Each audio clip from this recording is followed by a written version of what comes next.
Bonjour à tous et toutes, bienvenue chez KP, Club Plast.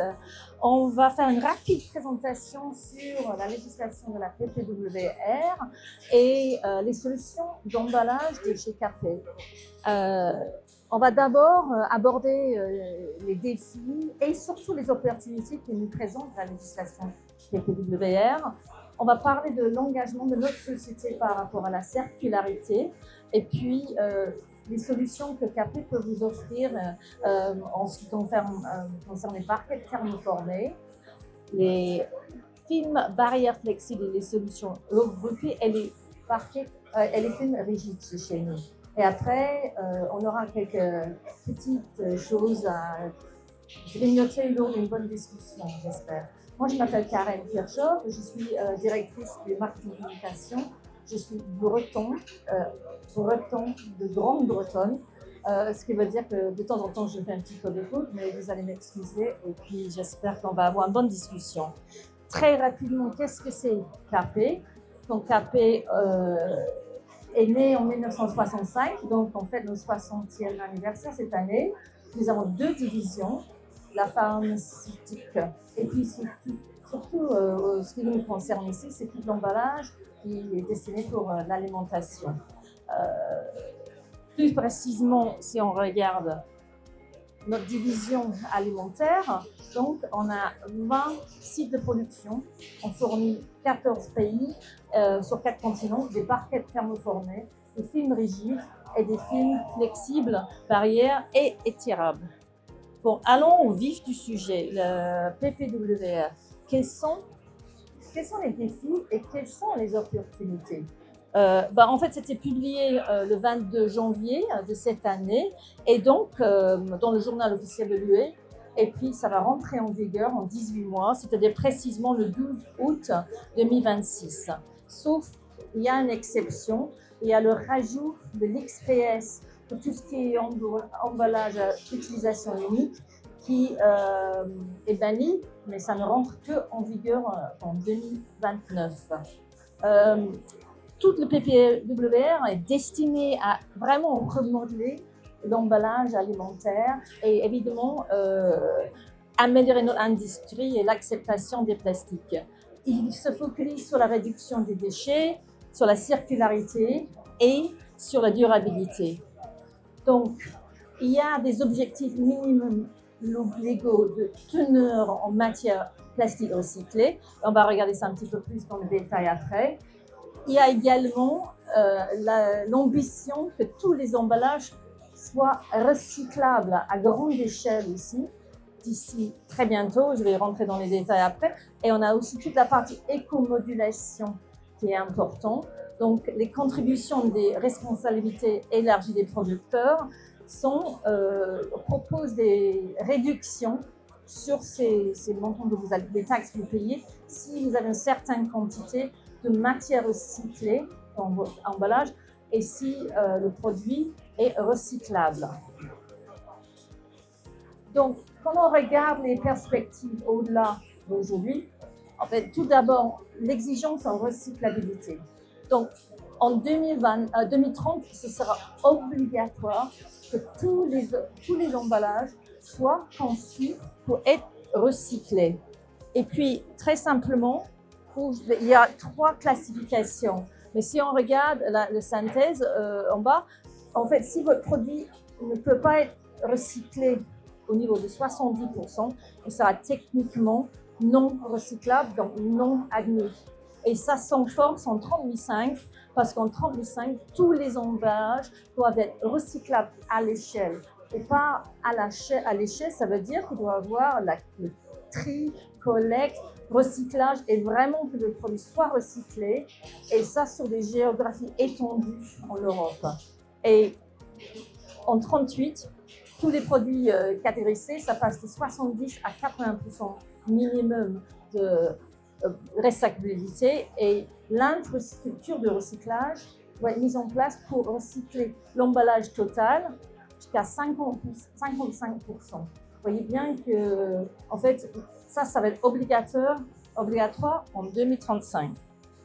En ce qui concerne la teneur minimale en matière de plastique recyclé, En 2030, il sera obligatoire pour les emballages en PET d'avoir au moins 30% de matière recyclée dedans. Et ça, on va voir, l'ambition pour 2040, c'est de l'augmenter jusqu'à 50%. Okay? Et en ce qui concerne les autres emballages, donc PS, PP, etc., c'est un niveau de 10%. Et ça, l'ambition de la PPWR, c'est ça, que augmente à 25%. Et finalement, l'éco-modulation dont je parlais avant aussi, on peut, si on est en ligne avec les directives, voir les réductions par rapport à cette REP. Et on va présenter un produit un petit peu plus tard qui contient une certaine quantité de matière recyclée qui vient directement des barquettes, donc c'est des paillettes de barquettes, et ça donne aussi des réductions de prix CTO. Et finalement, on voit vraiment une très grande opportunité avec le contenu recyclé. Aujourd'hui, vous avez sûrement constaté qu'il y a pas mal de différentes sociétés qui puissent vous faire une certification. Et ce n'est pas du tout uniformisé. Mais la bonne nouvelle, c'est que maintenant, ils ont nommé le CEN et le CENEC pour harmoniser toutes ces certifications. Déjà, on devrait avoir une vue sur ce qui va être proposé en 2026 et ça va s'achever le processus en 2028 et rentrer en vigueur en 2030. Donc, on voit ça vraiment comme une très bonne opportunité, comme tout le monde ait les mêmes certifications avec qui en fait veut dire la même chose au lieu d'avoir autant comme on a aujourd'hui. Et aussi chez KP, on voit qu'il y a une énorme opportunité en fait de vraiment renforcer la confiance dans les matières recyclées. Pourquoi? Parce qu'il y a toute une chaîne de contrôle et à chaque étape, que ce soit le gestionnaire des déchets, le recycleur, le fabricant comme nous de l'emballage ou le packeur ou la marque le détient, on a différentes documentations qui montrent la traçabilité. Et plus on communique, sur la traçabilité et toutes ces documentations, plus on va augmenter vraiment cette confiance dans la matière recyclée. Bon, on a ajouté le consommateur aussi, là, il n'a pas d'obligation légale, mais par contre, c'est quand même côté intègre, à lui d'essayer d'être conforme avec toute la législation locale par rapport à la tri et collecte de ses propres poubelles. Donc, on pense aussi qu'il fait partie de la chaîne, ça c'est clair. Donc, venons à notre engagement chez KP. Donc, il y a plus de 5 ans, on s'est fait une feuille de route. Une feuille de route, c'est bien parce que ça te donne des objectifs. Ils ne sont pas tous atteignables parce que tout n'est pas dans nos mains. Mais on s'est dit qu'il faut avoir au moins 30% de PCR dans tous nos emballages en 2025. Alors, ça, c'est pour tout KP. Donc, ça inclut le produit en pharmaceutique. Je suis très contente de dire qu'en matière d'emballage alimentaire, ça fait un long moment qu'on peut déjà, surtout pour le PET, avoir 100% de matière recyclée dedans. Pour ce qui est de la recyclabilité, notre engagement, c'est d'avoir dans notre portefeuille un produit qui puisse proposer une solution alternative à une solution non recyclable aussi en 2025. Donc, par exemple, nous avons des très bonnes solutions en PO, en flexible, à la place du PVC. Et si on regarde toute la partie, vraiment la volonté de rendre les emballages circulaires, nous sommes très concentrés, je vais en parler un petit peu plus après, mais sur le KP trait to trait. Donc, c'est vraiment faire les barquettes à partir de la matière paillettes de barquettes recyclées. Donc, c'est parce que c'est déjà très facile. Enfin, il y a beaucoup de bouteilles en PET recyclées et pas beaucoup de barquettes. Et je reviens juste rapidement sur l'histoire de la certification. Donc, on a de la certification parvitière à travers toutes nos usines en Europe. Et vous voyez qu'il y a quand même différentes certifications. Donc, on attend aussi avec plaisir l'uniformité. Donc, commençons avec les barquettes thermoformées chez nous. Donc, ça, c'est tous nos marques phares que vous pouvez trouver sur le stand. Et ils sont tous aujourd'hui déjà bien conçus pour être recyclés. Il y en a qui sont dans le flux de PET rigide. Le flux de PET rigide est déjà bien en place, donc il n'y a aucun problème à ce niveau-là. Et on met du PCR dans tous ces produits. Donc, et puis, quand on regarde nos Hot Packs Infinity, c'est à partir du PP. Avant, c'était en PS et on a complètement transformé en PP toute l'usine. Et ça, c'est une matière également qui est largement recyclée. Et puis pour ce qui concerne le PS, voilà, ça c'est un petit peu plus compliqué. On met du matière recyclée dedans, mais le flux de recyclage est encore en développement. Donc, venons sur le trade to trade. Trade to trade, bon, là, on essaie vraiment de boucler la boucle, en fait. Donc, on avait une ambition d'avoir dans nos produits au moins 30% de paillettes venant de barquettes recyclées en 2025. Nous ne sommes pas encore là parce que les infrastructures de tri et collecte ne sont pas non plus encore là. Mais on croit vraiment qu'en créant une demande, c'est le seul moyen de vraiment faire en sorte qu'on augmente le taux de paillettes, de barquettes recyclées disponibles. Mais on estime à nous-mêmes on soit capable d'intégrer au moins 50 000 tonnes de barquettes recyclées dans nos produits. Et le capé trait, voilà, donc comme je disais, c'est disponible en fait sur toute notre gamme de barquettes en PET et nos films rigides en PET. On a des certifications, c'est entièrement circulaire et évidemment ça protège un max contre tout, protège un max les aliments. Et ce qui est nouveau ici aujourd'hui, on a un produit en barquette qui s'appelle Elite, c'est notre marque phare, qui contient 35% de trait to trait, qui est quand même de qualité alimentaire EFSA. Et donc, ce produit-là, il donne totalement droit au bonus CTE. Donc ça, c'est un produit très intéressant. Je suis très fière de le présenter aujourd'hui.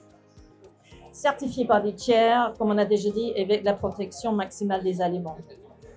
Et récemment, nous avons aussi été très fiers d'être la première société chez Recyclas d'avoir leur nouvelle certification de traçabilité pour tout ce qui était le module en boucle fermée pour capé trait to trait. Donc, le produit bien certifié, il a l'EFSA derrière aussi. Et l'année dernière, on a lancé notre premier 100% trait to trait, barquette qui contient entièrement des barquettes recyclées, 100%. Donc, on ne peut pas le fournir à tous nos clients parce qu'on n'a pas suffisamment de matières premières, mais c'est quelque chose qui est vraiment en train de... Vous voyez, il y a des grandes sociétés qui sont en train de faire des essais avec au Royaume-Uni et en Espagne actuellement. Et on est aussi très contente parce que ce produit-là a été mis en shortlist au Plastic Recycling pour gagner, on espère, un prix au mois d'avril. Donc ça, c'est une très grande nouveauté chez nous en ce qui concerne notre produit trait to trait. Après, si on regarde nos films en rigide, les bobines rigides qui sont thermoformées chez nos clients, c'est pareil, on fait tout avec le concept, on le crée pour être recyclé déjà. Donc on est en avance par rapport aux exigences de la PPWR. Et comme on a dit avant, donc on a le flux de recyclage qui est bien en place pour le PET. On a des contenus recyclables aussi. Et pour ce qui concerne notre RPS, produit en PS, c'est encore en développement, on va dire, un petit peu plus de recyclage en PS. Là, je vais juste mentionner 2 ou 3 produits dans notre gamme. Donc, on a Capé Monocyl en rigide, c'est un filament mono-PET, en fait. Donc, entièrement recyclable. Il a la certification également, fabriqué à partir de 80% de contenu PCR et donc au moins 35% de capé trait to trait. Donc, il est également éligible au bonus CTO.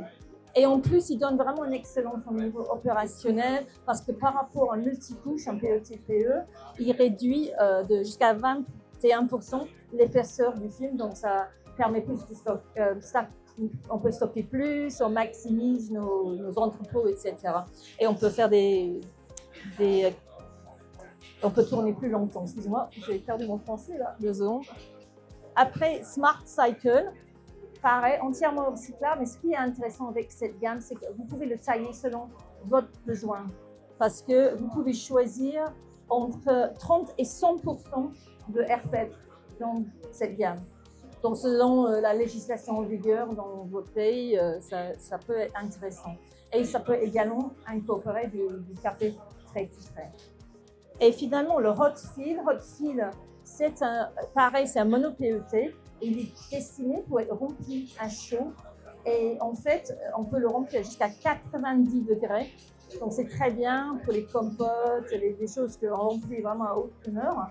Et puis, grâce à la manière dont il a été conçu, il fabrique à partir de 50% PET et vraiment par rapport aux autres produits de cette façon, il tient vraiment. Et je ne vais pas faire une démonstration avec de l'eau à 90%, mais on a une vidéo qui passe après, si ça vous intéresse.